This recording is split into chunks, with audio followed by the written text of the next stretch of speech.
Y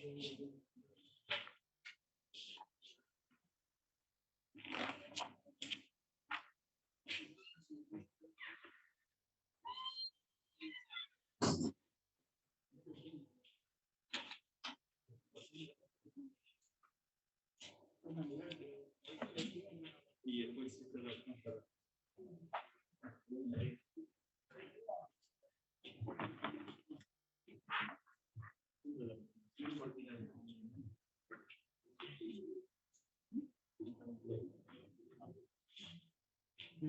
¿usted tiene Zoom? ¿Sí tengo qué? Si tiene Zoom descargado. La aplicación. Utilizo.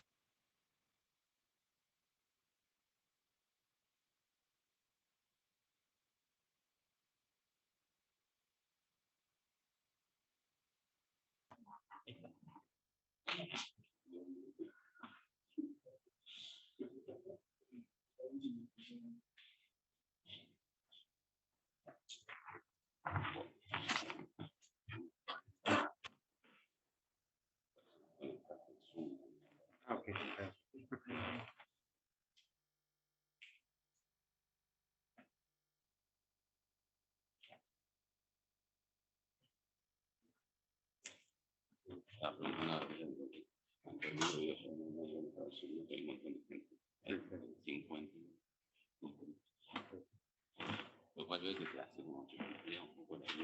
Sí, en ese sentido. Y es muy bueno.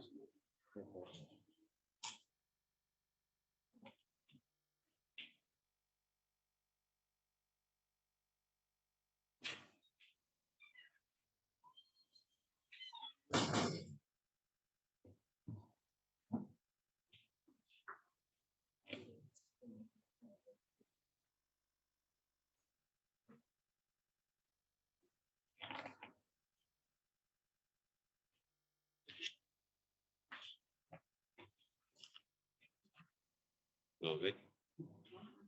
¿Arrancamos? Bueno. Bueno, buenos días a todos. Gracias por participar de este seminario, que va a ser en una modalidad mixta, presencial y por Zoom. Me ha tocado el honor de presentar al profesor Ignacio Grossman de la Universidad de Carnegie Mellon, quien ha mantenido una extensa colaboración durante muchos años, tanto con el Instituto INTEC, los grupos también de INGAR y de la Universidad Nacional del Litoral. Ignacio es una de las personas que son referentes en nuestra área y es una persona que está directamente vinculada a los intereses del doctorado en Ingeniería Matemática. Por lo tanto, va a ser un placer y va a ser una charla muy interesante para los futuros estudiantes del doctorado.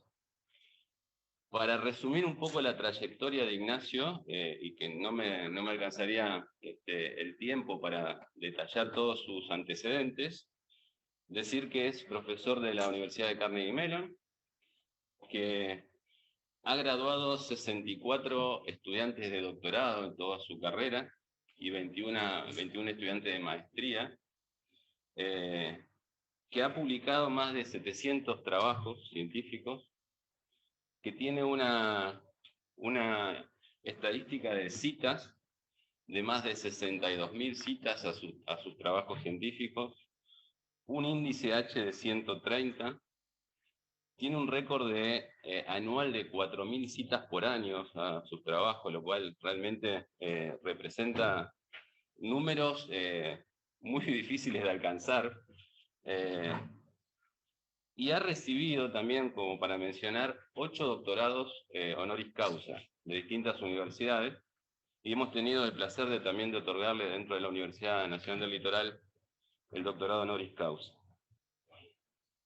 Ignacio es, creo yo, una persona que representa el espíritu de esta facultad. Ignacio es una mezcla de lo que sería un ingeniero químico, un matemático, un ingeniero industrial, y los problemas que aborda son inherentes a todas estas carreras y las metodologías que utiliza también. Y es un poco también el espíritu del doctorado en Ingeniería Química abordar estos problemas, del doctorado en Ingeniería Matemática abordar este tipo de problemáticas, así que la charla de Ignacio va a resultar de especial interés. Así que bueno, Ignacio, muchas gracias por visitarnos nuevamente, la Casa de Estudios, y bueno, te dejo libre para que presentes el contenido. Gracias. Muchísimas gracias.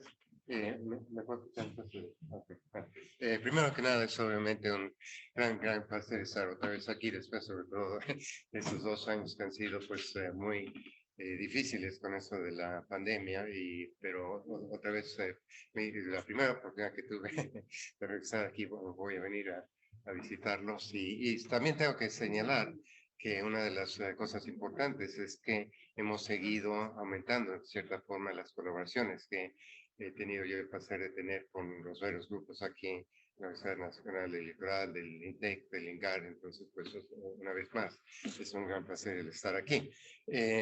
Hoy lo que quisiera hacer es una plática que tiene que ver con, pues, ver cuáles son avances computacionales para optimización discreta continua, pero enfocados más que nada a modelos de sistemas de proceso y de energía, sobre todo de energía, que obviamente es un tema que cada vez cobra más importancia. Y básicamente aquí, una de las cosas que sí va a cambiar mucho es la idea de tratar de enfocar nuestro trabajo más a la idea de sistemas y procesos sustentables, es decir, la sustentabilidad. ¿Por qué? Porque obviamente tenemos que tratar de reducir el uso de energía, reducir el consumo de agua y sobre todo reducir las emisiones de CO2, que como saben ustedes es un tema importante. Y para eso, pues lo que hay que hacer es tomar en cuenta, por ejemplo, análisis de ciclo de vida, cuando uno analiza, por ejemplo, cadenas de suministro.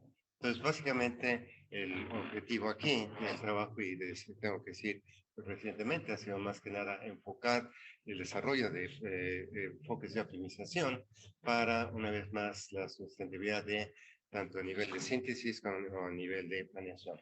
Y básicamente, como vamos a ver aquí, uno de los importantes retos que se presenta es cómo uno modela estos sistemas, cómo uno puede desarrollar métodos efectivos de solución.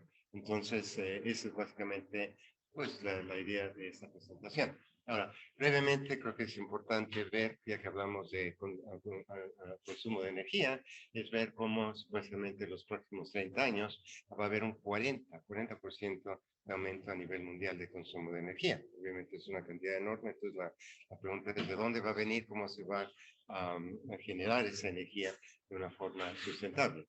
Y obviamente eso va ligado al problema de CO2, del que obviamente se ha hablado mucho últimamente, que como pueden ver, pues ha ido aumentando mucho y que sin duda alguna ha tenido pues impacto en el cambio climático, que sin duda entonces una de las cuestiones de ver cómo o qué podemos hacer para de alguna forma reducir esas emisiones de CO2. Y en base a esto también hay que tomar en cuenta pues cuáles son las fuentes de energía que normalmente se utilizan, y como pueden ver aquí en esta gráfica, las emisiones de CO2 para fuentes distintas, por ejemplo, la de carbón es obviamente la más alta, gas natural emite la mitad, pero comparado, por ejemplo, con biomasa, fotovoltaico, nuclear, viento y hidro, pues es bastante mayor, o esas son bastante menores a eso. Entonces, una de las ideas es también ver cómo uno puede introducir energías de tipo renovable. El otro problema que se presenta es el problema del agua a nivel mundial.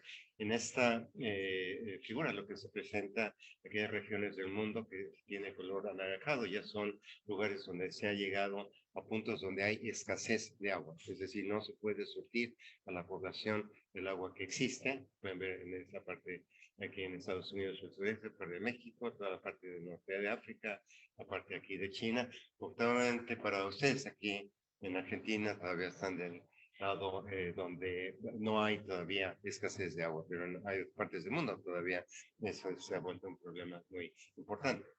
Entonces, para poder enfocar problemas donde tratamos de contribuir hacia esta mejora de sustentabilidad, el marco que usamos es el de programación no lineal mixta, en general, donde tenemos variables continuas, variables discretas, típicamente variables 0,1, y normalmente se formula el problema cómo minimizar una cierta función objetivo, sujeto a ecuaciones que describen el sistema físico, y las desigualdades que normalmente son especificaciones o restricciones que se tienen que cumplir. Y como probablemente sabrán, dentro del marco de mixto no lineal, hay casos particulares, por ejemplo, si los modelos, las ecuaciones son lineales, se reduce a un MILP, un mixto lineal. Si no hay variables discretas, entonces se lleva un problema de programación lineal, que es el que se ha desarrollado más, y cuando hay no linealidades se reduce a lo que es un NLP, el problema de programación no lineal, es únicamente para dar una definición. Entonces, aquí vamos a ver una de las herramientas que ha tenido más impacto para este tipo de problemas, es programación mixta lineal, ¿sí? ¿Por qué? Porque, como vamos a ver, es muy importante en muchos problemas el poder modelar las variables discretas, sobre todo variables tipo 0,1. Ahora, el campo de MILP desde el punto de vista teórico hubo un desarrollo importante el fin de los 80, principios de los 90, que es lo que se llama teoría de convexificación. ¿Qué quiere decir? Eso quiere decir que teóricamente uno puede convertir un MILP a un problema de programación lineal. Y el problema de programación lineal es resolvible en tiempo polinomial. Ahora, pues eso fue un desarrollo muy importante, pensar que teóricamente uno puede convertir el MILP en un problema de LP. Pero, ¿cuál es el problema de esta teoría de convexificación? Que para poder ejecutarla se requiere un número exponencial de pasos. Entonces, debido a eso, obviamente hay que recurrir a algoritmos. El algoritmo inicial que se desarrolló más, el de rama acotamiento, que es de los 50% de Martinville, de British Petroleum, en Balas, por ejemplo, y básicamente enumeración de árbol donde se van sistemáticamente pues fijando las variables. Un ¿cómo se llama?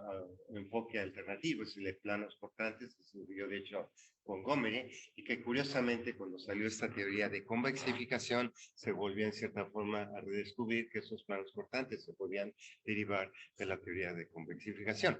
Y por lo tanto hoy en día lo que se hace normalmente es combinar rama y acotamiento con planos cortantes. Entonces, ya muchas veces se utiliza el término en inglés de branch and cut para decir que es rama acotamiento, pero con planos cortantes. Ahora, una cosa que sigue siendo aquí muy importante, teóricamente, este problema tiene complejidad exponencial. Entonces, cómo uno formula el problema es sumamente importante. Entonces, aquí hay que tratar de que los modelos tengan una relajación lineal pequeña, es decir, que no se aleje mucho de la solución entera.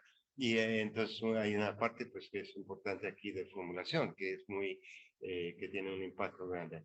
La otra cosa que ha sucedido en este campo es que códigos comerciales como Simplex, Groovy, Express han tenido un desarrollo muy fuerte, empezando porque estaban basados en programación lineal, pero han incorporado pues todas esas técnicas de planos cortantes y también, por ejemplo, de lo que en inglés es constraint programming, programación de restricción, que hace que el preprocesamiento, por ejemplo, sea muy efectivo en este tipo de modelos. Bueno, entonces vamos a ver el tipo de aplicaciones que uno puede tener de MILP. Y aquí quiero describir un trabajo que hicimos con Gonzalo Guillén, que tiene que ver con el diseño y creación sustentable de cadenas de hidrógeno. El hidrógeno hoy en día está recibiendo a vez mucha atención, pero obviamente es una fuente de energía que no contamina, porque básicamente uno lo que quiere reducir son los gases de invernadero, ¿sí? Básicamente esa es la idea. Y pues básicamente aquí una de las cosas y que muy probablemente vayan a suceder va a ser una transición cada vez más fuerte hacia la economía de hidrógeno, o por lo menos en Estados Unidos y en Europa con toda seguridad.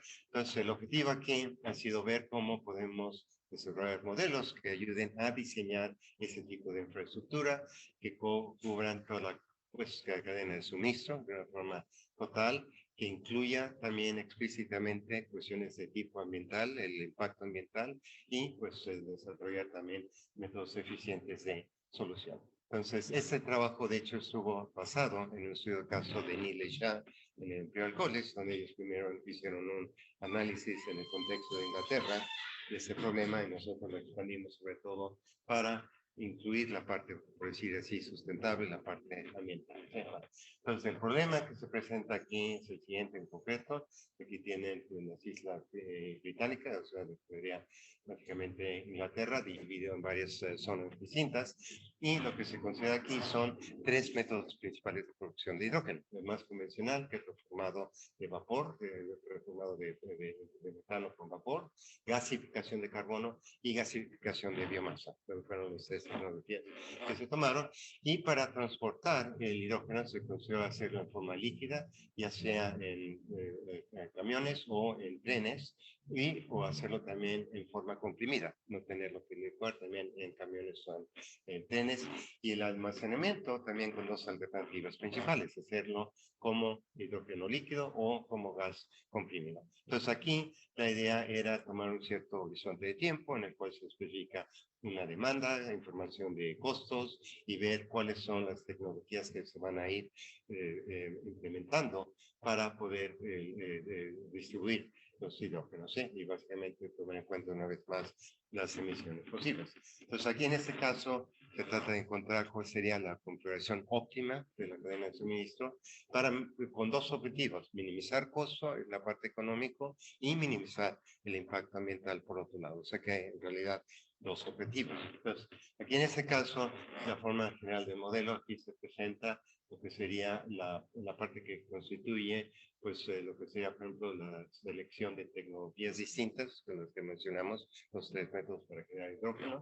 Después ver cómo se puede almacenar y cómo se puede distribuir al mercado final donde se va a consumir. Entonces, básicamente, sigue pues el paradigma en realidad que hemos usado en diseño de procesos, que es la idea de decir, bueno, hay una superestructura con todas las alternativas posibles. Aquí en este caso podemos manejar el problema a nivel lineal, entonces por eso es mixo lineal, y una vez más tiene esta forma general: minimizar el costo y minimizar el impacto ambiental. Las ecuaciones pues son básicamente ecuaciones de balance, además ecuaciones que tienen que ver con restricciones de capacidad y también para el transporte, que se modelan también con variables 0,1. 0,1 es para decidir qué tecnologías y cuál tipo de transporte se va a utilizar que ligue las plantas con el almacenamiento y con el mercado final. ¿Sí? Vale. Entonces aquí una de las preguntas es cómo uno puede modelar el impacto ambiental, y aquí tengo que dar crédito a Gonzalo Bien, que vino a visitar.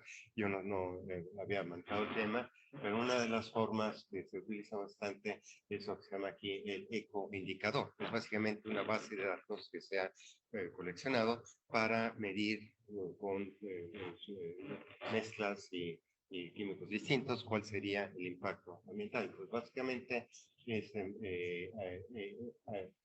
evaluar la carga de tipo ambiental que está asociada con un cierto producto, con un cierto proceso, y eso viene pues habiendo cuantificado materiales de energía, de masa, y la parte importante aquí es incluir todo el ciclo de vida. Es decir, aquí por ejemplo uno empieza en la fase 1, donde básicamente pues uno establece cuál es el fin total, después en la maneja aquí básicamente el sistema en total, y el análisis de inventario, que son los balances de materia y energía. Después de hacer eso es medir cuál es la carga ambiental y cómo se traduce eso a una medida, que vamos a ver aquí, hay varias medidas de cómo uno puede medir ese impacto ambiental en términos, en cierta forma, de un daño que está ocasionando eso. Entonces, en base a eso, pues uno puede hacer cambios al sistema, y eso es típicamente la gente que trabaja en análisis de ciclo de vida, es más bien tipo estudio de caso, que se hace de una forma más bien manual. Aquí quisiera mencionar una cosa importante dentro del trabajo que se ha hecho con anterioridad. Adisa Azapagui, que ella es profesora en la Universidad de Manchester, ella ha sido una líder en el sentido que, hasta donde yo sepa, energía química fue la primera que combinó análisis de ciclo de vida con un problema de programación lineal de cadena de suministro. Es la primera que lo hizo. Aquí en este caso, en cierta forma, estamos expandiéndolo más a la parte mixta lineal. Entonces, ¿cómo se van a evaluar básicamente sus daños debido a calentamiento local? Primero, lo que uno hace una vez más, toma el sistema total desde entrada hasta la salida, y aquí vamos a tomar en cuenta pues a nivel de producción, las materias primas, el consumo de energía, cómo se traduce eso a la carga de tipo ambiental. Este es el inventario, ¿sí? El ciclo de vida, ¿sí? De entrada a salida. Lo mismo la parte de transporte y lo mismo la parte del almacenamiento. ¿Sí? Entonces, todos esos datos vienen del ecoindicador, que es una base de datos. Y una vez que uno determina este tipo de evaluación, pues lo que uno trata de hacer es traducirlo a un impacto ambiental. Y una de las formas que se hizo aquí es lo que se llama el DAILY, en inglés Disability Adjusted Life Years. Cualitativamente, en pocas palabras, se mide en pérdidas de vidas, es decir, el uso o el impacto de tema ambiental, cómo se traduce a la salud. Puede producir, ya sea, pues obviamente que haya más muertes o al revés. Si uno lo hace mejor, puede contribuir a que aumente con respecto al punto que tenemos. Entonces, eso es básicamente, al final de cuentas, esta función de daño, por decirlo así, va a ser una combinación de las varias cargas, tanto de producción, de transporte, como de almacenamiento. Bueno, entonces aquí, matemáticamente, el problema es de dos criterios, el criterio con el costo total descontado, el daño de tipo ambiental, las restricciones, y como es estándar, cuando uno tiene este tipo de problemas, lo que normalmente se hace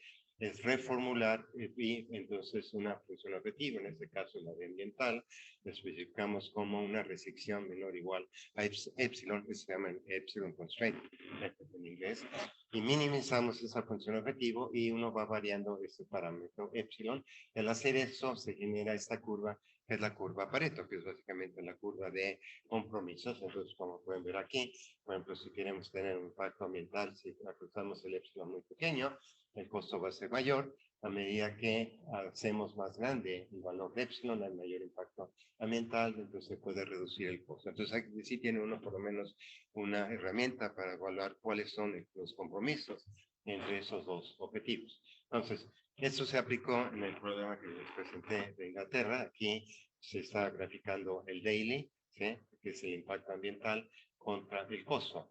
Y pueden ver aquí en el extremo A, que de hecho era la parte pues, convencional que se hacía, era reformado de vapor, de metano, y el transporte se hacía de forma líquida, lo mismo que el almacenamiento. Ese es el punto A, es el que lleva el menos costo. Y aquí pueden ver a nivel ambiental, se traduce básicamente un promedio de una pérdida de vida en forma normalizada. A medida que vamos moviendo a la izquierda, por ejemplo, aquí sustituimos el reformado de vapor, introduciendo, por ejemplo, gasificación con biomasa. Después vamos a la izquierda, entonces es todo biomasa. Después se va introduciendo el almacenamiento de gas comprimido. Hasta llegar aquí, el punto E, que desde el punto de vista ambiental sería el más deseable, pero obviamente es el que tiene el costo mayor. ¿Sí? Entonces, la utilidad de este tipo de curvas es que obviamente uno puede medir, por ejemplo, aquí decir, bueno, se puede sacrificar no demasiado en la parte económica, pero puede tener un impacto bastante importante desde el punto de vista ambiental. De hecho, también lo que es interesante es ver aquí los extremos, el punto A y el punto E, que eso viene dado aquí. O sea, aquí vemos que la solución de costo mínimo involucra un sistema que es bastante centralizado, y donde, como pueden ver, lo que predomina aquí es más que nada el transporte entre las regiones distintas.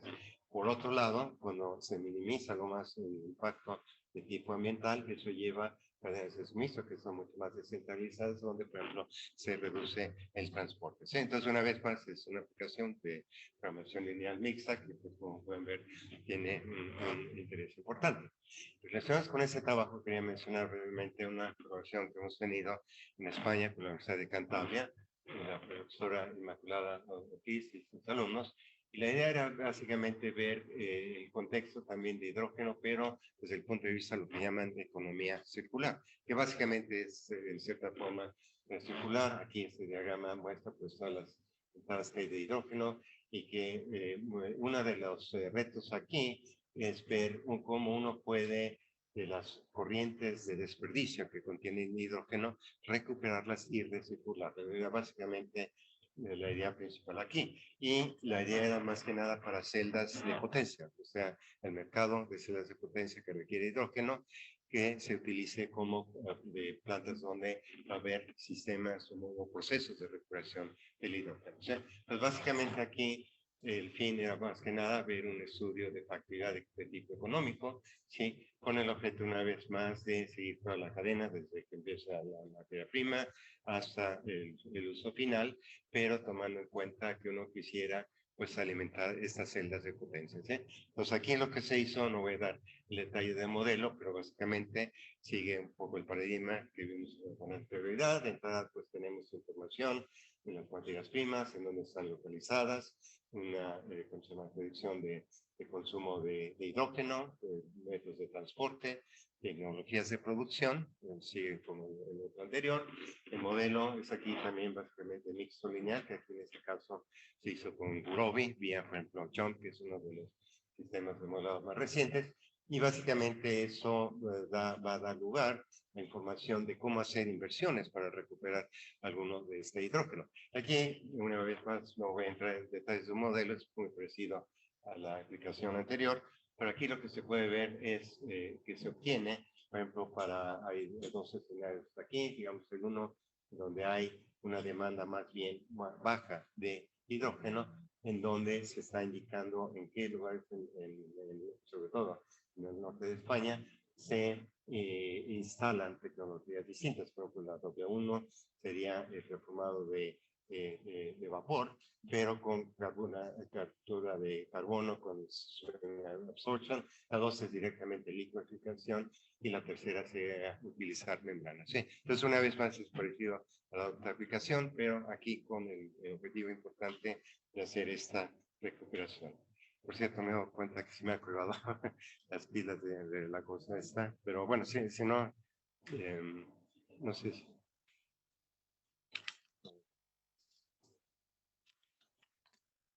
Hablando de pilas.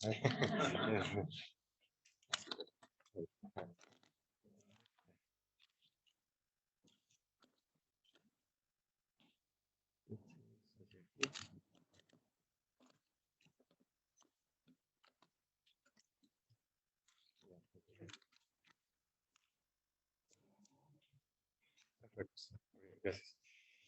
Entonces, la siguiente aplicación que quería describir es un proyecto que tuvimos con Praxair, que hoy en día, por cierto, Praxair ha sido adquirida por Linde.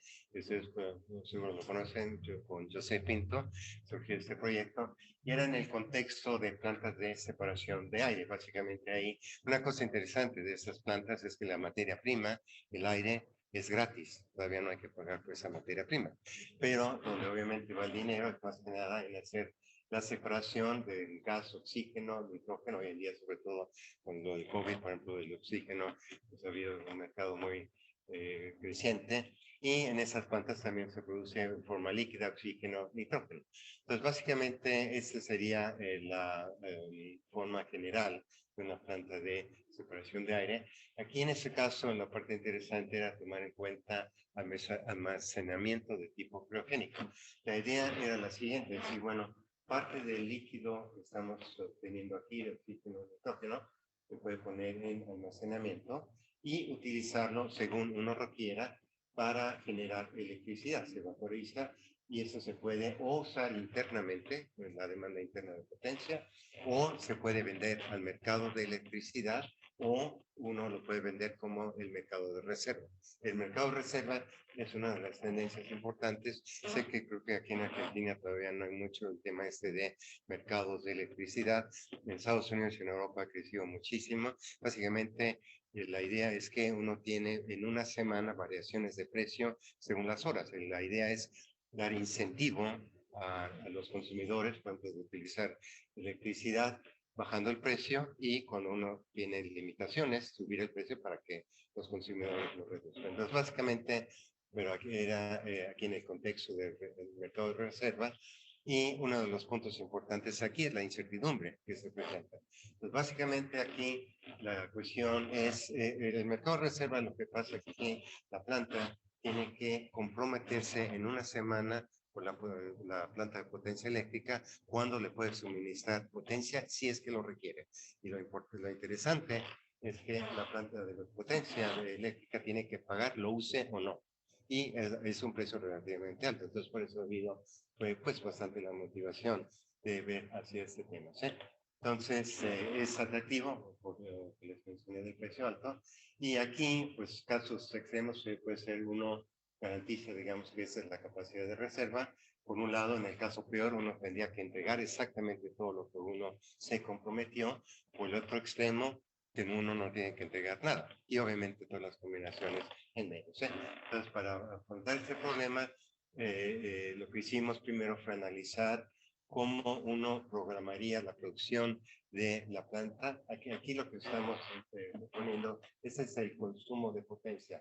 O sea, cuando presenta, lo que pasa en el proceso este de separación de aire, donde se consume más potencia, es la separación a temperaturas bajas, criogénica. Los compresores, ahí es donde va el dinero. Pues pueden ver aquí lo que está pasando, en una semana, ese es el perfil de los precios que se predice.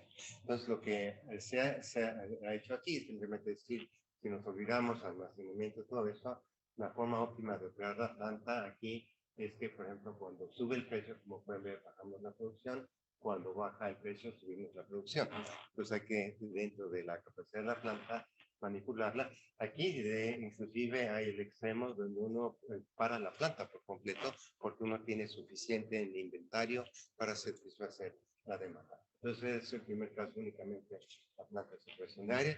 Cuando uno proporciona también reserva, entonces aquí cambia, como pueden ver ustedes, el perfil, porque estas partes que vienen de aquí pues son, ¿cómo se llama?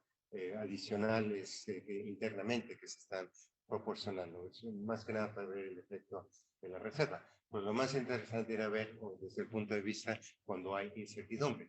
Entonces aquí en este caso, para el caso de incertidumbre, lo que hicimos fue una formulación basada en optimización robusta, lo que se llama en inglés Robust Optimization, y es ARO, es ajustable, significa que según se manifiesta la incertidumbre, uno puede tener variables de recurso, es decir, ajustado. O sea, en pocas palabras, es una formulación donde en incertidumbre hay que determinar cómo operar la planta y cuánta capacidad de reserva nos vamos a comprometer, pero tenemos a nuestra disposición como variable que nos podemos ajustar en cualquier tiempo el líquido que se está produciendo, que es básicamente el que está almacenando. Una vez más, aquí este problema se puede formular como un problema tipo MILP, es un problema modelo de scheduling, pueden ver que es de tamaño bastante considerable, 2.500 binarios, 50.000 resecciones, y lo que arrojó aquí el modelo en términos de inventario en función del tiempo, una vez más pueden ver aquí son las fluctuaciones de precio. Lo interesante aquí es ver las barras en verde, cuánto líquido se alimenta al tanque criogénico. Esa es la alimentación al tanque criogénico. El azul es cuánto de lo que va al tanque se suministra internamente a la planta o se vende al mercado, es la parte roja. Pero la parte que en realidad ellos buscaban más que nada eran estas franjas en naranjado aquí, que eso es lo que entonces uno se comprometería en un contrato, esa es la cantidad que podemos entregar si es que la necesitan. Si no la necesitan o no, de cualquier forma uno percibe ese ingreso. Entonces, fue una pues aplicación interesante ahí. Tengo que admitir este tema en inglés se llaman demand side management. Cada vez ha habido también pues interés más grande por la cuestión de mercados de electricidad. ¿Sí? Bueno, entonces, aquí a la siguiente fase, la que queremos pasar es programación o lineal mixta. El caso más sencillo, entre comillas, ideal sería que las funciones son convexas y acotadas y lineales en Y. De hecho, hace poco escribimos un artículo donde se repasan pues, algunos de los desarrollos más recientes en M y en NLP. Un artículo en el 2018 con Jan Cronquist y con David Bernard. Entonces aquí una cosa que es interesante en contraste del caso MILP es ver, bueno, hay varios métodos también, la rama de acoplamiento, aproximaciones exteriores. De hecho, el más reciente es este que hemos hecho, que es una versión cuadrática. Pero el punto principal aquí es que prácticamente todos los códigos son académicos. Y son académicos, ¿por qué? Porque primero, converger modelos no lineales es mucho más difícil en general, no es tan robusto como el caso lineal. Y entonces eso en parte explica, por ejemplo, SVB es tal vez el único que viene a ser un poco más de tipo comercial, todos los demás son de tipo académico. Nosotros en Carnegie Mellon desarrollamos, por ejemplo, Taiko. Y recientemente una de las cosas interesantes también es mixto no lineal, pero para optimización global.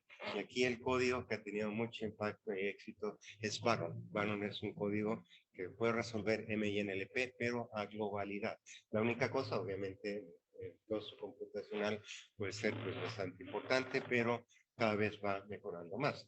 Otra tendencia muy interesante es que poco a poco, por fin, los códigos tipo Citrix Ruby van moviéndose un poco en dirección al M y NLP.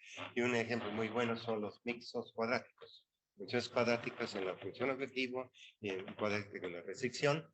Ya uno los puede manejar con Citrix en Groovy y obviamente de una forma pues bastante eficiente. ¿Sí? Pero entonces lo que hay, el punto que se guarda aquí, todavía hay mucho pues trabajo por recorrer y en fin, cuál es el mejor método depende muchas veces de la aplicación. Aquí una de las aplicaciones que representan en el contexto de energía es el shale gas, el gas de tiza. En el caso de Estados Unidos, así como ustedes aquí en Argentina tienen la Vaca Muerta, Estados Unidos el depósito, uno de los más grandes es el de Marcellus, que está precisamente en el estado de Pensilvania. Nosotros Pittsburgh está justo aquí y todos esos puntos indican en los últimos 10 años la actividad que ha habido tan grande en el caso de shale gas. La tecnología básicamente consiste en perforar, hacer una perforación hasta el punto de la capa donde está tapado el gas. Aquí se hace una perforación lateral, entonces se inyecta agua a muy alta presión y eso libera el gas, entonces eso es lo que lleva la producción del shale gas. ¿Sí? Entonces básicamente es la tecnología que se utiliza aquí y es complicada desde el punto de vista sobre todo la logística de inyección de agua, cuándo y cómo se hace la perforación. ¿Sí? Entonces, una de las cosas también importantes es el hecho que la calidad del gas no es uniforme. Hay regiones, por ejemplo, donde la mayoría es metano, que sería aquí en la parte en gris. NGL significa etano, propano, butano, que tiene bastante valor. En el caso del Marcellus Shale Gas hay bastante contenido, por ejemplo, de etano y propano. Entonces eso ha hecho que, por ejemplo, la compañía Shell está construyendo un complejo enorme para una producción de polietileno, precisamente por el producto del Shell Gas.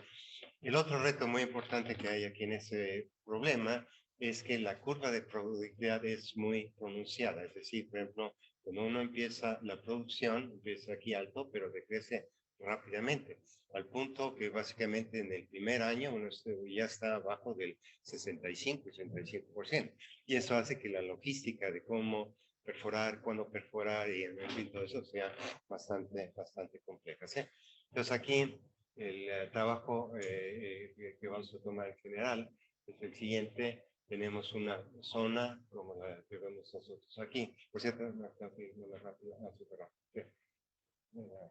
aquí es la colección. Entonces, lo que vamos a tomar en una región son varias zonas donde puede haber perforación, en inglés se llaman well pads, y la idea es tomar pues estos equipos de perforación, se llaman drilling rigs, hay que mover de una zona a la otra, y últimamente hay que entregar, digamos, el metano o los otros gases en nodos de entrega. ¿Sí? Pues básicamente aquí tenemos las interconexiones posibles que hay entre esos well pads, y que entonces hay que determinar cuál sería la estructura óptima, en la cual se incluyen compresores, porque obviamente hay que comprimir el gas, y la otra es las fuentes de agua, o sea, de dónde se transporta el agua a las partes de estas, e inclusive también decidir dónde se instalan las plantas de separación, separar metano, etano, por ejemplo, y propano es un ejemplo clásico. ¿Sí? Pues básicamente el objetivo aquí era maximizar el valor neto presente sobre un horizonte extendido. Entonces, lo interesante de este problema es que por un lado hay decisiones de planeación, que es por ejemplo cuál es el schedule de la perforación, cómo se va a manejar el agua, en fin, este tipo de decisiones, y al mismo tiempo hay decisiones de diseño en el sentido de cuál va a ser la configuración de la tubería, cómo se conecta a los puntos distintos. Entonces, obviamente, es un modelo pues bastante complejo, y entonces la idea era decir, bueno, ¿cómo podemos modelar este problema para tomar este tipo de decisiones?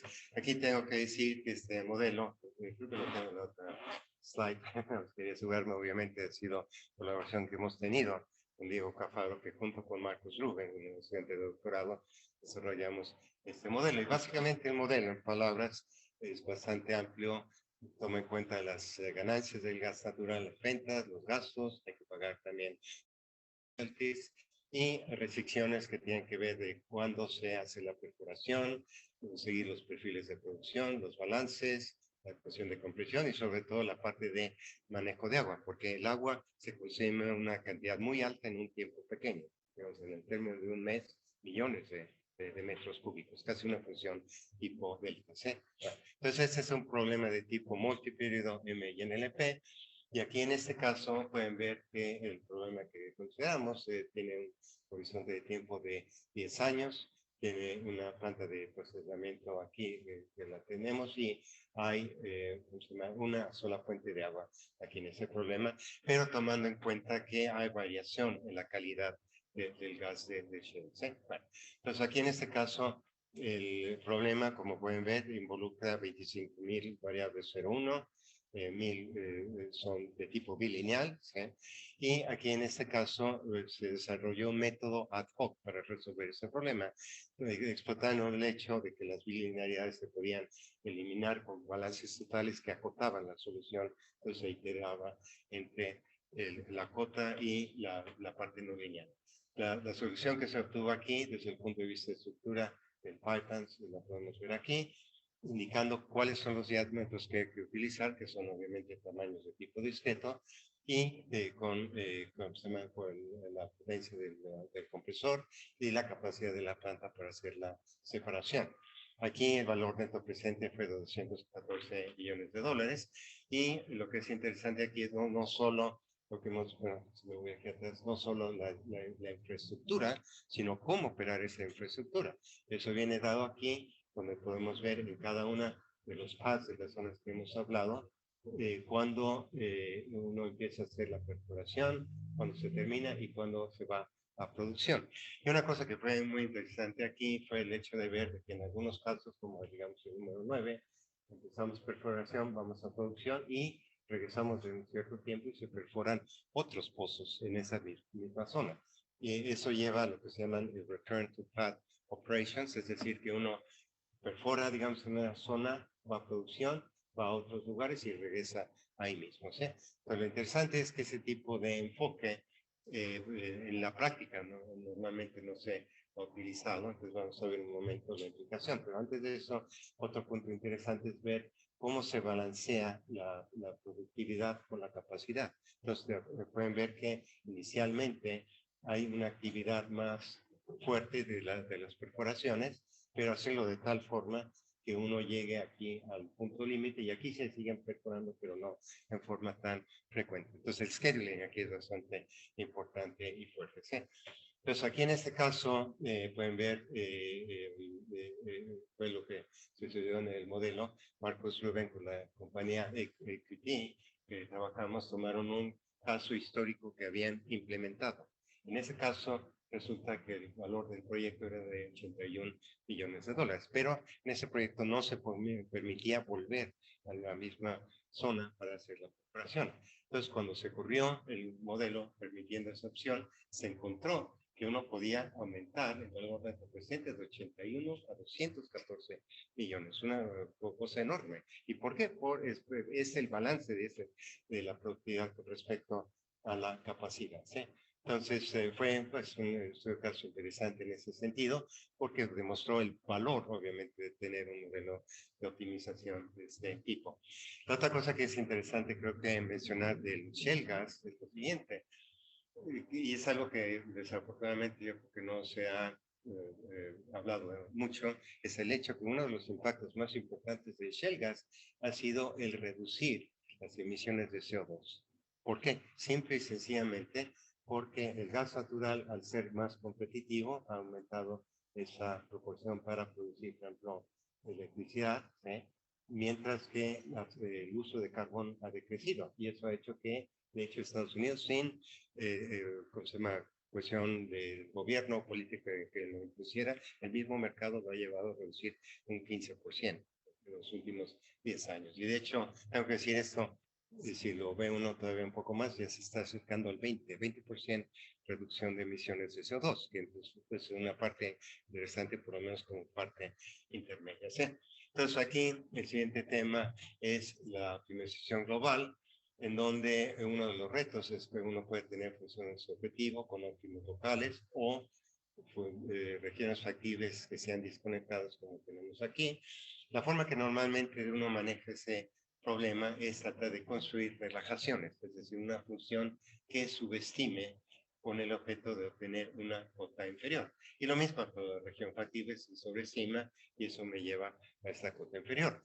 Ahora, el reto que se presenta aquí es que si la diferencia del global con el local o con la cota inferior es muy grande, se requiere mucho trabajo, mucha enumeración para encontrar el óptimo local. Entonces, aquí en este caso, lo que uno trata de hacer es desarrollar relajaciones que sean más ajustadas, es decir, se acerque más a la región factible, se acerque más a la función, porque entonces podemos obtener cotas inferiores que sean más ajustadas, ¿sí?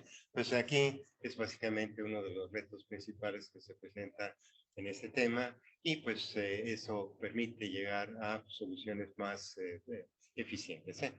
Entonces, una cosa que es interesante en ese campo es que si uno mira cuáles son las aportaciones que se han hecho, básicamente uno puede ver que han venido primordialmente de ingenieros químicos. O sea, por ejemplo, Chris Ludas, Ruth Meister, Claire Ackerman, Nick Saknides, Paul Barton, bueno, nosotros también, y obviamente aquí también a Happy Westerland. Entonces ha sido interesante ver que el campo de producción global mixta no lineal ha sido en gran parte debido a la gente de ingeniería química de procesos. Y de hecho también lo mismo aplicado para problemas de tipo de programación disyuntiva, que voy a describir después un poco más adelante. Una aplicación interesante de optimización global, que es relevante para la parte ambiental, es el manejo de agua. El sistema convencional es el siguiente: uno toma agua, digamos un río, igual tiene un tratamiento, lo envía a varias unidades de proceso, en esa se recogen ciertos contaminantes, se produce esta agua contaminada, y viene también de la caldera, de la torre de enfriamiento, otros usos, y toda esa agua contaminada se manda a una planta de tratamiento de agua, donde se descarga el agua y se quitan los contaminantes. El problema de esto es que el consumo de agua aquí puede ser bastante alto. Entonces, lo que uno quisiera hacer es reducir el uso de agua, reutilizando y recirculando. Y para poder hacer eso, aquí en este caso, como puede ver, hemos desarrollado una superestructura. Los 4 bloques principales es la unidad de proceso, el zinc, que viene a ser una unidad que consume agua, source, una fuente, por ejemplo, una torre de destilación que separa agua, sobre todo en biomasa, o unidad de tratamiento. Aquí la idea es básicamente que tenemos bloques, como lo vamos a ver en un momento, que los interconectamos en todas las formas posibles, con el objeto de ver si de alguna forma eso puede ayudarnos a reducir el consumo del agua fresca. Ese es el objetivo principal. Entonces, el problema se puede formular como no lineal, continuo o con mixto. El mixto sería si uno introduce variables 0, 1 en las tuberías. Y dentro de las restricciones aquí tenemos básicamente pues los balances lineales, ¿sí? La mayoría que son lineales, pero hay algunos que son de tipo bilineal. Ahí donde surge la no linearidad. Y entonces una de las preguntas es cómo se puede manejar ese tipo de no linearidad, ¿sí? Entonces vamos a ver que de hecho sí es posible resolver a optimalidad global este problema. Lo que son los módulos de separación splitter son simplemente ecuaciones lineales, no tiene problema.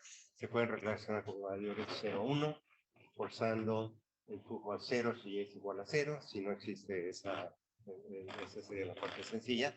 La parte complicada viene en los mezcladores, porque si bien el balance total es de tipo lineal, el balance por componente involucra productos de flujo por composición X. Ese es el término de tipo bilineal que hay.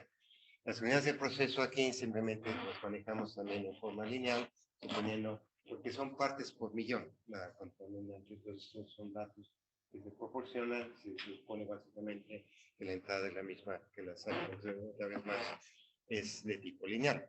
Entonces, para resolver el problema, la función objetivo, incluimos aquí el costo del agua fresca y la parte de inversión, digamos, para las unidades de tratamiento, para remover los contaminantes, obedecen economías de escala junto con el costo de operación. Entonces aquí, para hacer la convexificación, para subestimar, como lo vimos en la figura, lo que se hace para el término bilineal es sustituir f por c, que es sería esta curva no lineal, por estas 4 desigualdades que se conocen como las desigualdades de McCormick. Son básicamente desigualdades que acotan a esta función no lineal.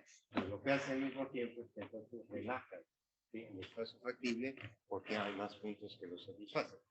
Para el caso de la función objetivo, la función cóncava que vimos elevada a la alfa se sustituye por la secante, que es el subestimador más ajustado, ¿sí? Entonces, bueno, pues haciendo de esa forma, en nuestra implementación inicial, lo que encontramos es que la cota inferior era relativamente débil. Entonces empezamos a preguntarnos por qué está pasando que tengamos esa cota. Y fue una observación interesante que fue la siguiente, fue decir, bueno, estamos relajando en realidad este término bilineal, y eso implica, si nos referimos aquí al mezclador, es que en el mezclador no se está cumpliendo esta ecuación de balance de materia. Entonces, ¿qué es lo que sucedió aquí? Bueno, lo que dijimos y nos dimos cuenta es que la relajación estaba haciendo, entre comillas, trampa, en el sentido, entraban más contaminantes de los que salían. ¿Por qué? Porque se relajaba el balance de masa. Entonces, una cosa muy sencilla que hicimos, dijimos, ¿por qué no escribimos un balance total que obligue que el contaminante que entra es igual a la suma de contaminantes que están saliendo? Y es básicamente esta ecuación, y lo que fue interesante es que esta ecuación actúa como un corte, ¿sí?, que si bien es redundante desde el punto de vista modelado, es no redundante para la relajación. Lo que fue increíble fue cómo se mejoró la cota inferior simplemente con esta observación, que viene pues a veces a reducir la importancia de modelado. ¿Sí? También podemos tener cotas más ajustadas.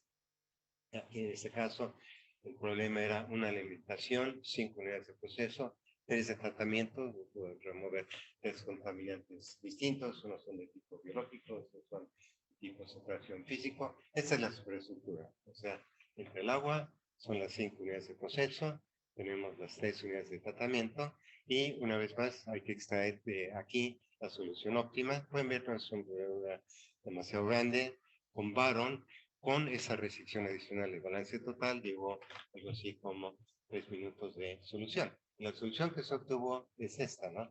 Y como pueden ver, de primeras no es una solución obvia, ni mucho menos, porque lo que se hace aquí, se toma el agua fresca, se alimenta la unidad de proceso primero, pero las otras 4 unidades de proceso no están consumiendo nada de agua fresca.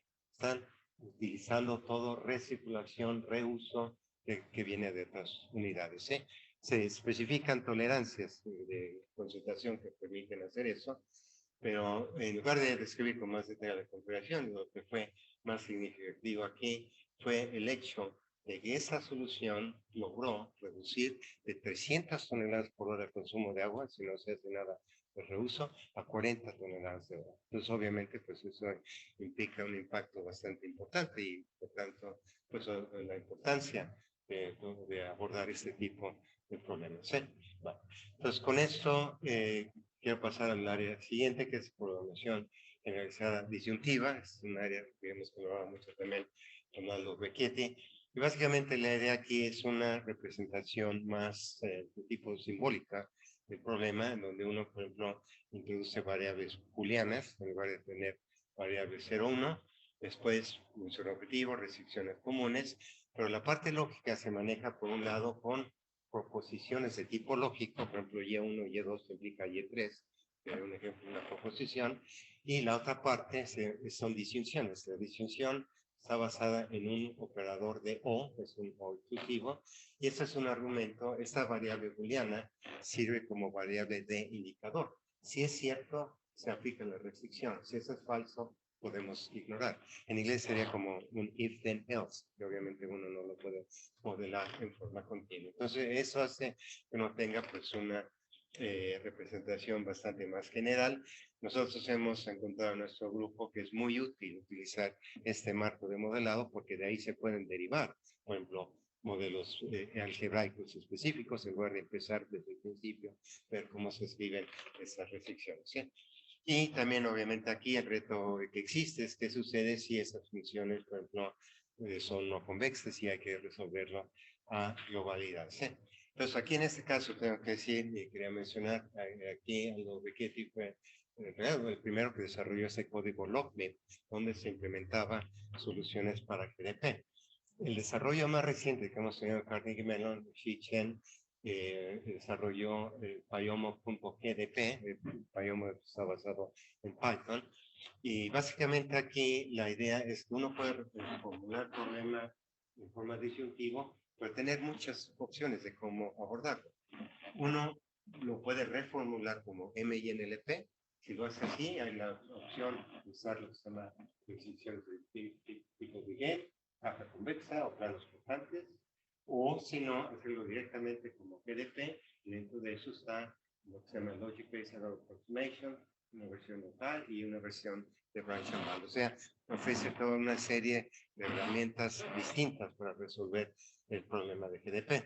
Aquí lo interesante tengo que mencionar el estudiante Xi Chen, que fue el que desarrolló este código, hoy en día está empleado por Amazon. O sea, en Amazon, por cierto, el que es el Chief Scientist, que es Ross Algor, es ingeniero químico. Y PSC, estudió con Paul Barton en MIT.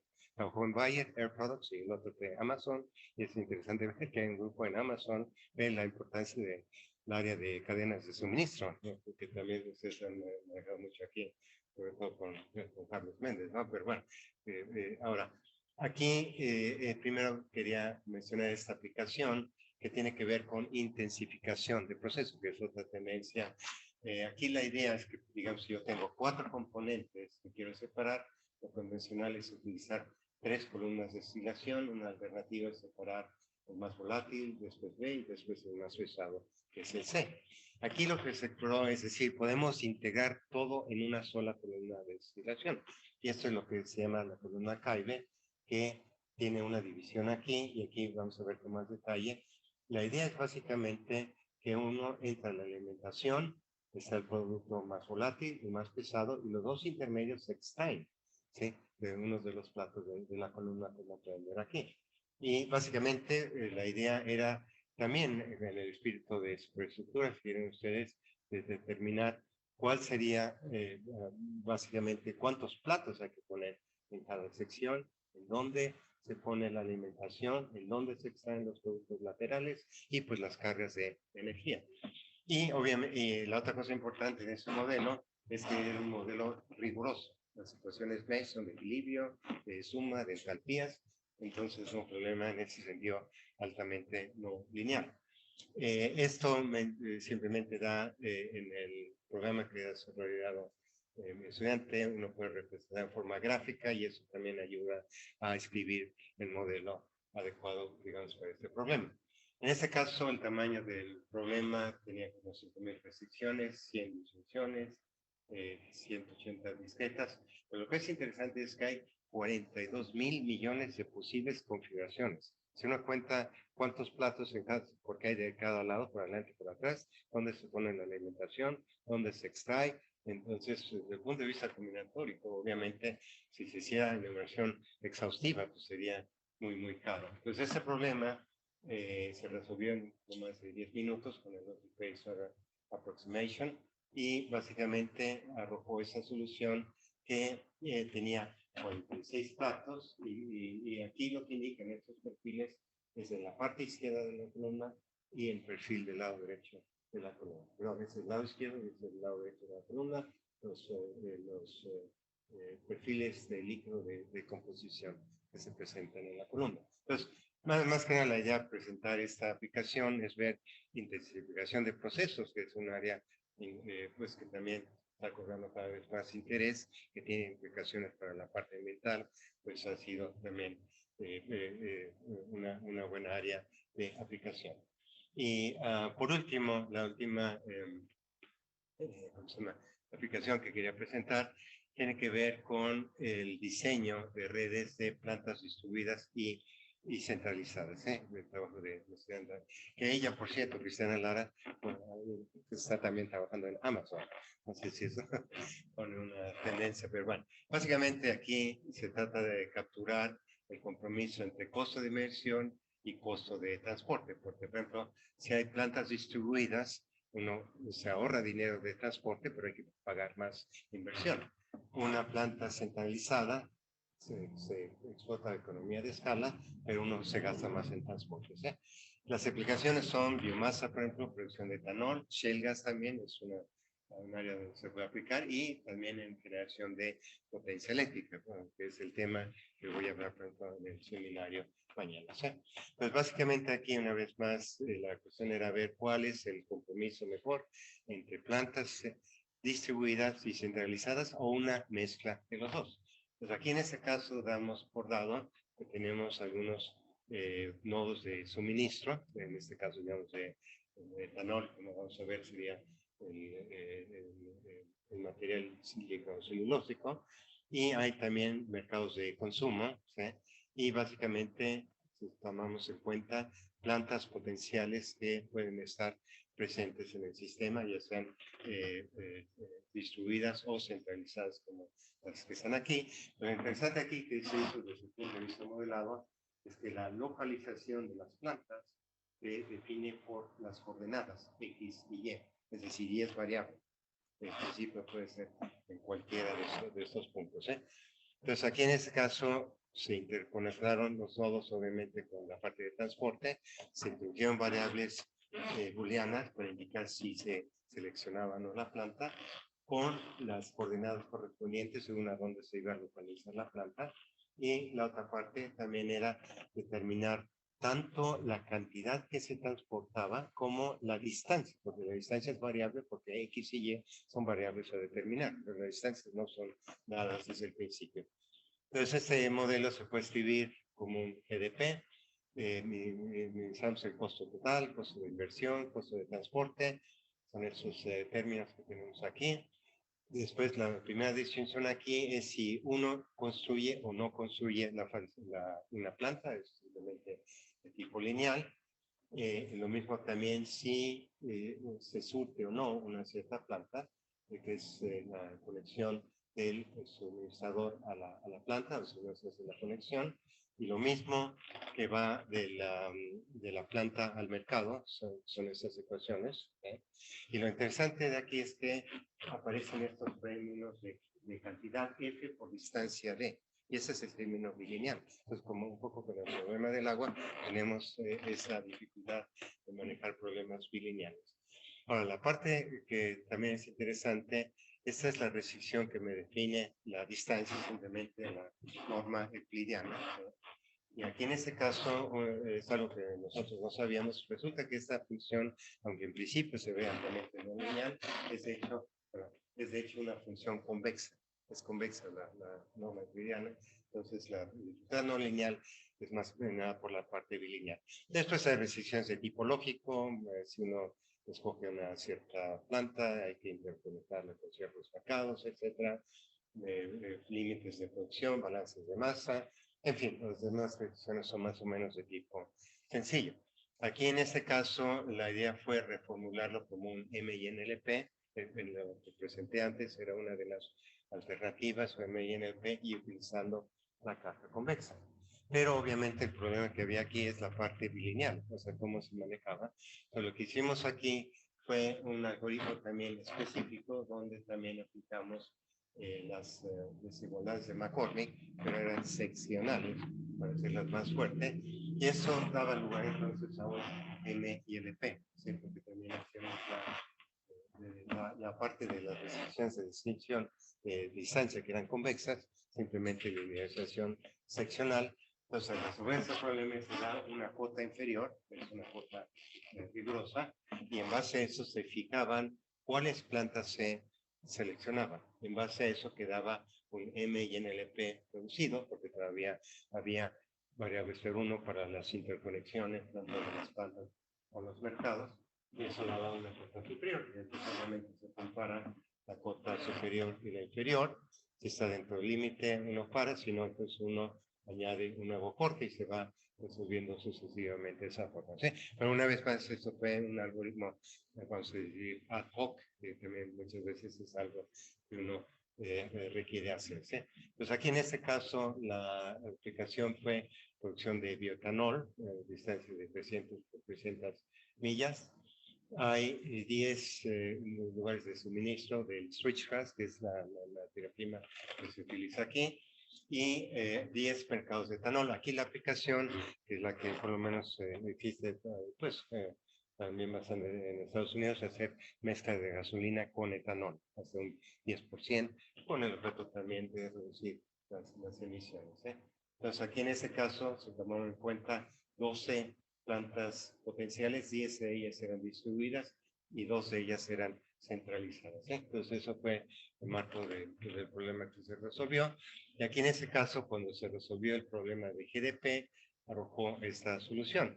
Esta solución lo que indica es que hay una planta centralizada, que está localizada aquí, pero hay 4 o 5 plantas distribuidas. Pueden ver que hace sentido, esa está muy alejada de eso.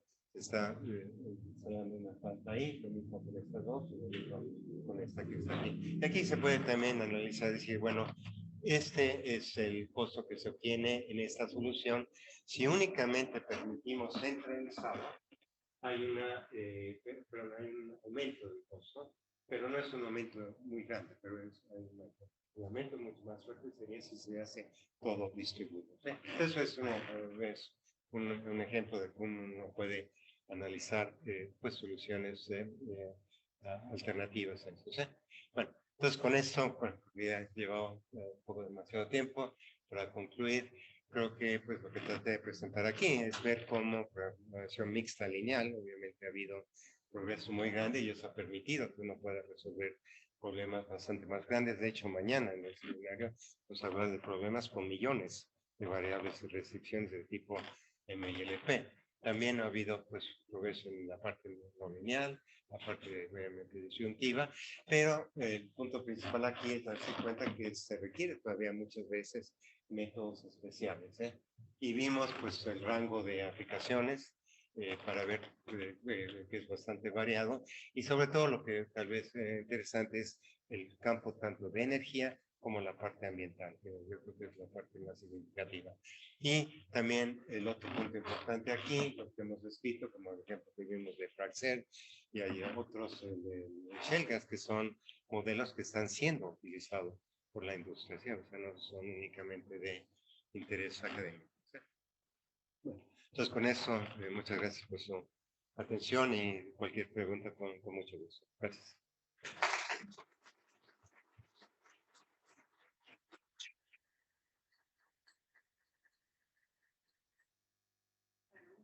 Gracias, Ignacio, por la presentación. Bueno, quedan abiertas las preguntas.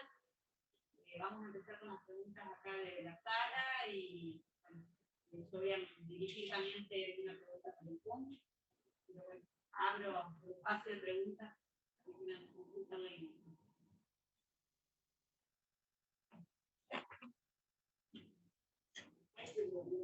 Sí. Ignacio, mencionaste que, bueno, todo lo que estamos más o menos en el tema, vemos el desarrollo que ha tenido el Urobi últimamente. Perdón, Diego. ¿Podrás sí, acercarte un poco al frente? ¿Se escucha bien? Aquí. Ignacio, sí, decía que todos estamos viendo un poco el desarrollo que ha tenido Urobi, sobre todo Simplex también en el área de mixtos enteros cuadráticos. Sí. Y de tu presentación surge bastante claro que una de las motivaciones principales que han tenido los investigadores en ingeniería química particularmente para meterse en el mundo no lineal han sido las bilinearidades. Exacto.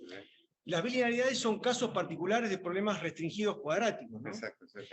Entonces ahí me surge la duda si los optimizadores, entiendo que son globales, el caso de Urobi cuadrático, lo mismo Baron, internamente están usando las mismas ideas clásicas de McCormick o hay algo distinto. Es decir, ¿sigue valiendo la pena hacer modelados ad hoc para para abordar el problema o directamente podemos confiar e ir directamente a un resolutor MIQCP? Sí, bueno, es interesante que lo mencionas porque en un proyecto reciente que hemos tenido con Johnson Johnson, que ha sido involucrada Victoria Achicar, que nos vino a visitar y también en colaboración con Carlos, cuando es un problema de cadena de suministro, multi-echelon, con cuestiones de inventario. Pero resulta que cuando uno modela ese problema, porque se toma en cuenta el tiempo de entrega, que se promete, etcétera, hay toda una serie de no linealidades. Inicialmente, pues formulamos un problema M&L global y usando Barron. Entonces, obviamente, pues había el límite que tanto uno puede resolver. Pero analizando el problema con un poco más de detalle, reformulando las ecuaciones, lo pudimos poner de tal forma que era todo bilineal, y al ser todo bilineal, efectivamente lo que dice eso, entonces se puede hacer la conexión con la parte cuadrática, y eso le ha permitido, por ejemplo, a Victoria utilizar Gurobi directamente.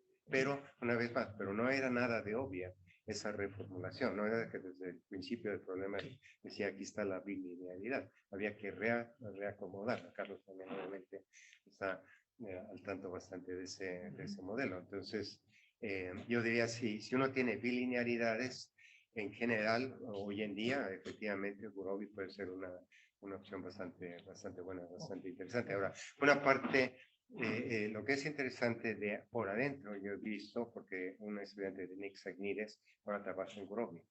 Alison Cosa se llama ella. Y dentro de Gurobi ya han implementado también, por ejemplo, aproximaciones exteriores. O sea, poco a poco se van moviendo hacia esa área, pero todavía la diferencia que hay con, digamos, Gurobi Simple, como son empresas comerciales, no pueden poner un código que muchas veces no funciona, o no converge, o no termina de resolverlo. Entonces, la parte de Gurobi que explotan ellos también mucho es el preprocesamiento. Sé que unos de ustedes, el área que se llamaba de Constraint Programming, básicamente de hacer inferencia de tipo lógica, se ha implementado sobre todo en Gurobi. Por ejemplo, Gurobi, el autor es Bob Bixby, en una conferencia de optimización en Alemania hace como 6, 7 años, y había una discusión y él decía, bueno, ya lo que es Constraint Programming ya lo hemos implementado en nuestro código, y por eso hay problemas donde uno formula 100,000 restricciones, después de hacer procesamiento se reduce a la décima parte. Entonces es una combinación de todo. Esa sería la parte fuerte, digamos, de Gurobi. La parte donde todavía puede haber problema es que en el caso, sobre todo bilineal, si las cotas de las variables no son muy ajustadas, va a ser muy difícil resolverlo optimalidad global, ¿no? Bueno, gracias, Ignacio. Bueno, acá pasa algo extraño porque hay una consulta de Fernando Serralunga que Fernando Meli, que está participando, le contesta, pero bueno, de todas formas la voy a hacer. Fernán pregunta que con respecto a la optimización de redes de hidrógeno han considerado incluir la producción de hidrógeno verde a través de electrólisis.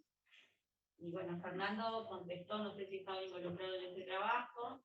Sí, bueno, lo que puedo decir, en el momento hay mucho interés en el tema de hidrógeno. Alguien que lo ha tomado en cuenta con la parte de electrólisis, y creo que ustedes lo conocen, es Mariano Martín. En la Universidad de Salamanca, por ejemplo, él ha abordado ese tema. Nosotros no, pero tenemos, por ejemplo, ahora con Diego y con Airports también un proyecto de transportar hidrógeno vía amoníaco. Entonces hay mucho interés en el momento por todo el tema ese de hidrógeno, y creo que es un campo donde obviamente pues hay bastante potencial de aplicar ese tipo de técnicas, ¿no?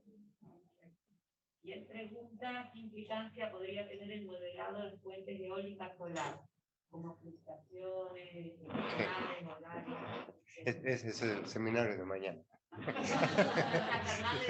Sí, exacto, sí. No, bueno, en el seminario de mañana es básicamente planeación a largo plazo de plantas de potencia eléctrica donde se combina tanto energía fósil, carbono, gas natural, energía nuclear, con eólica y solar, y de dos tipos de solar, inclusive tal vez hasta hidro, por ejemplo. Pero ese es lo que vamos a ver mañana. Sí. O es una de las aplicaciones, ¿no? Que voy a decir. ¿Más preguntas, Gonzala? Sí. Gabriel. Sí, difícil todo esto. Y con respecto al último ejemplo, Sí, donde las distancias Sí, eran sí. variables del problema, Sí, sí. y llegaron a hacer una comparación de los resultados de esa formulación con la tradicional, donde uno le daba posibles ubicaciones, Claro. entonces las distancias estaban precalculadas, una superestructura, digamos, porque ahí, bueno, las distancias se convexifican, hay un error, hay una distancia euclidiana que tampoco es la exacta, porque Exacto, una aproximación no tendría que usar un factor de circuito o algo. Hicieron una comparación con... Sí, no, es una buena pregunta por lo siguiente, porque hay que ver que el modelo que yo escribí en realidad tiene únicamente sentido a nivel de screening de una región grande, por decirlo así, puede ser un estado en Estados Unidos o inclusive todo el país, y ahí en principio uno lo que podría hacer es decir, dame todos los datos de todas las localidades posibles, entonces se discretiza el problema es enorme. Entonces ahí en ese caso es donde yo diría que puede ser útil esta formulación. Cuando esta formulación puede tener un problema es cuando la región es mucho más Más chica. pequeña, porque Iro Jardinkowski, precisamente en la reunión del escape, me preguntaba, decía, bueno, ¿qué pasa si la solución sale que está en medio del agua? Y bueno, Exacto, que no tendría sentido. Entonces, como hay que verlo, es que esta herramienta sería útil, una vez más, para regiones muy grandes donde sería muy caro discretizar todo. Entonces, lo que uno puede determinar cuáles serían las localidades y ya viendo en dónde están, entonces ya refinar únicamente aquellas. En realidad combinarlos, los dos.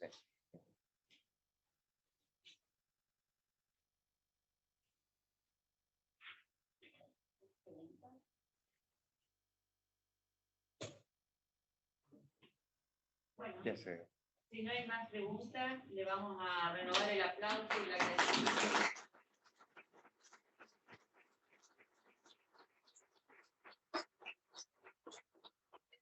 Haber estado presente en este primer seminario presencial virtual, que esperemos que el año que viene nos reencontremos de esta forma más que por Zoom y que podamos volver a vernos las caras más seguido. Así que bueno, muchas gracias por la asistencia. Esperemos poder el año que viene también renovar esta serie de seminarios para el doctorado y bueno, también poder renovar el grupo de estudiantes y dar tareas nuevas por esta carrera. Así que bueno, muchas gracias por la presencia y por la participación. Gracias, Ignacio, por supuesto. Sí, gracias.